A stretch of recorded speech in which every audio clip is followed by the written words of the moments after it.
Welcome to Online Economics and Personal Finance. Please make sure that you have headphones with some kind of an audio where you can hear, and when we have our collaborations, you'll also need to make sure that you have headphones with a microphone capability. Again, this is the Economics and Personal Finance online campus. The course does count as one standard unit of credit, and it is a requirement towards graduation. It does satisfy the virtual course requirement as part of that graduation expectation. And in addition, it offers an opportunity to earn an industry certification, especially for those of you who are working towards a standard diploma.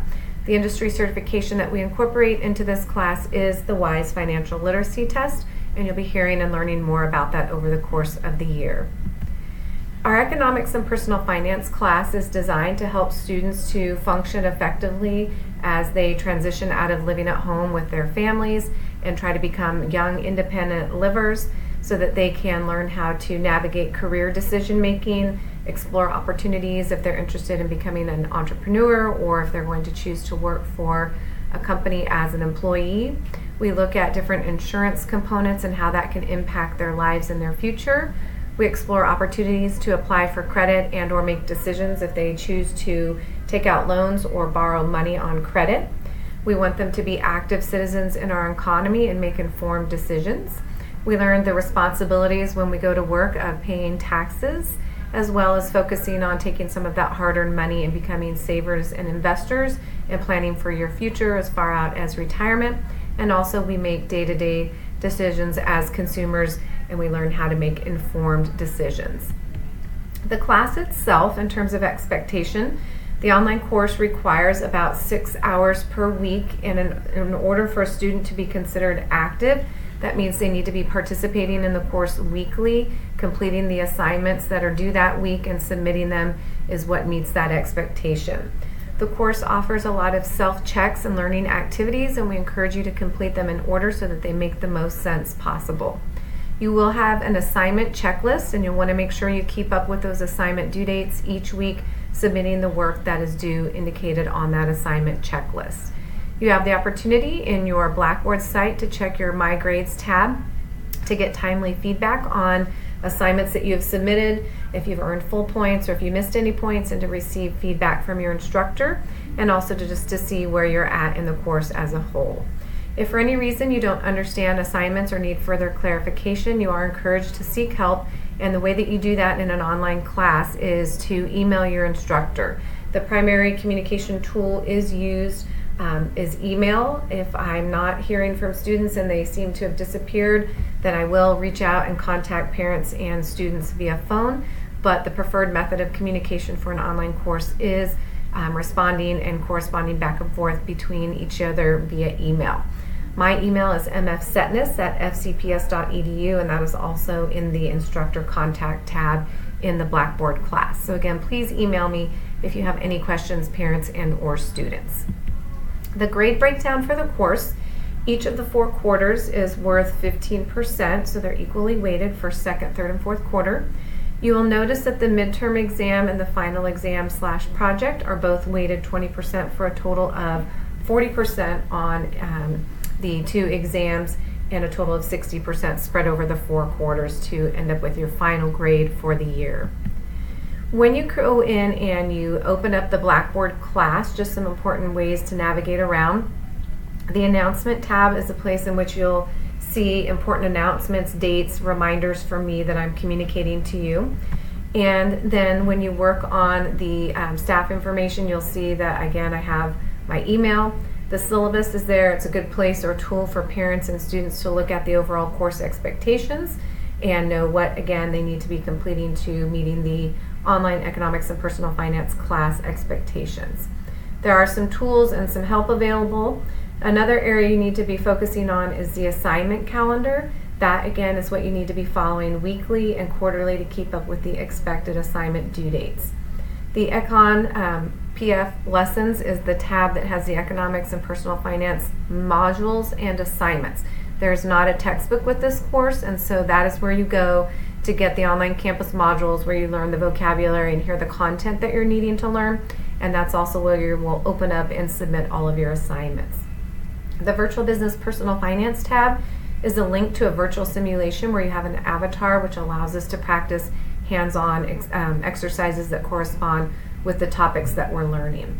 The collaboration tab is where you'll go ahead and click on that so that you can, on Monday evenings at 8 p.m., join us for our collaboration where we work together as students on exploring the topics we're learning in greater detail and having an opportunity to not only interact with me, the instructor, but also with your other classmates and practice some of the tasks that you're incorporating into your day-to-day life.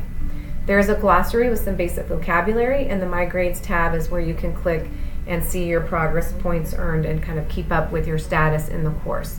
We'll be doing more with the WISE Test Prep tab as we get closer to the end of second quarter, and we're exploring and preparing for that course that we said meets the industry certification test. In terms of assignments, you do have the flexibility to complete the courses 24/7. It's just up to you to set a time that works for you each week to complete your work and make sure you're doing that on a regular, consistent basis. Please be aware that all assignments for the week are due by that Sunday at midnight. So if you have a particularly busy week, you've got some time on the weekend to hopefully get yourself caught up. Make sure you submit all assignments, completing them in the order as outlined. And before each and every unit test, there is a unit review, which allows you to go through and practice to get a feel for what the questions are like. We encourage you to complete that as many times as you need until you at least get close to around an 85% accuracy. That ensures that you know the content well enough to be successful on the unit test. It's important that you're prepared before you take the unit review assessment, the unit test, because you only get one chance and you must complete the entire test in one sitting. You can't go in, do a couple questions and exit out and come back to it. So when you complete a unit test at the end of a unit, make sure you've done your preparation, completed all of your assignments, done the review, and sit down where you have an uninterrupted amount of time of around 20 minutes or so to complete those unit tests. Again, please check your My Grades tabs frequently to see your grades and your current status for work that you've completed. If for any reason you don't submit work by the due date, it will be reflected with an NTI indicating it was not turned in, and that again will reflect a 0 for that assignment until you've completed it. Any and all work does need to be completed before the last Sunday of the quarter in order to earn those points. Otherwise, those zeros will remain zeros and obviously will have a negative impact on your overall grade for the quarter. Typically, progress reports are sent out at the end of every unit or beginning of the week following that Sunday deadline. So just depending on what my day's like, usually I get those out Mondays or Tuesdays based on the work that was due the previous Sunday. In addition, parents and students can also maintain and follow grades in SIS. They may not always line up exactly. The probably most accurate, up-to-date place to get information on what you've submitted and your points earned is Blackboard. And then I will update, like I said, the beginning of every week in SIS, once a week, I will update those assignments. So if you've missed that, then you'll just have to hang tight until the following update the following week, and then I'll enter in anything that was submitted late. In terms of unit tests, we do have a retake policy. Students who happen to score less than an 80% on a major end of unit test are eligible for one retake, but only if you've done the following: completed all of the previous unit assignments and completed them on time according to the assignment calendar deadlines. If you meet that criteria, then you need to complete the unit review prior to taking the test as well. So if you just jump blindly into the test and didn't do so well, that's why that unit review is there to help prepare you. So you need to make sure you've done that in addition to completing all of the assignments in order to qualify to retake. And again, you can retake those unit reviews as many times as you want, and we encourage you to try to reach somewhere around a score of 85% because that's an indicator that you are at least knowledgeable of the content you're going to be seeing on that unit test. If you've done both of those, then you need to complete the unit test corrections for any and all missed questions and submit those in Blackboard, and then you'll have the opportunity to take the retake test. This process must take place within 2 weeks of the original test date in order to count. Again, the maximum score that a student can earn on a unit test retake is an 80%. Again, if you or your parents have questions, please feel free to email me for further clarification. When you get into Blackboard, hopefully most students are familiar with Blackboard, but these are some of the icons and what they mean. If you see kind of a Word document, that's a document you need to open and look at. Folders mean you need to click on those and look inside for the content we need you to read. If you see the pencil and the ruler, that's an indication that there's an assignment you're expected to complete and submit or upload after having completed it. If you see the pencil and the red X green check mark, that's a test or a quiz where you're needing to take information you've learned and try to answer the questions there. And then if you see the world, that's a link for any kind of a website or place that we want to take you to gather some more information on the course. There are some symbols in Blackboard that pertain to what you have completed. A check or hyphen means that just has not been completed or there's no information available. If you have a green circle with a check mark, it means you've completed it, but it was not a graded item. It's just something like, did you complete this? Yes, green check, you did. Nothing there, no, you didn't. If you see the yellow circle with the exclamation, that means you've submitted an item. You've done your part. You're just waiting for me, the instructor, to grade it and submit the points. The other things are just kind of some unique little icons that may come up. And again, if you have questions, please feel free to email me if you see any of those, but they're pretty rare. In terms of our collaborations, these are scheduled on Mondays at 8 p.m. You'll see when they're scheduled each quarter on the assignment calendar. We typically meet most Mondays except for major holidays and or any kind of planning school day where students don't report to their regular face-to-face schools. And occasionally we meet on an as-needed basis, just meaning if you're good to go and you're all caught up and things are going well, you get that collaboration night off. If I need to meet individually with students who need extra help, then that is a night in which those individuals who are invited by me will participate in those collaborations. So if you see an invitation-only collaboration, if I haven't told you I need you to meet with me, that's considered a night off. If I do contact you, you're expected to meet with me. Again, everyone's expected to attend and participate in the collaborative sessions. Participation points are given as part of your grade, so they can have a negative impact if you're not participating in those with us and you're not benefiting from that opportunity. If you have a schedule conflict, we know things come up and you may have to miss a collaboration session. The process for that is to listen to the recording within 1 week and thoughtfully summarize the session in your own words and provide any answers to questions we may have discussed or topics, completing any and all entrance and exit tickets via the links provided.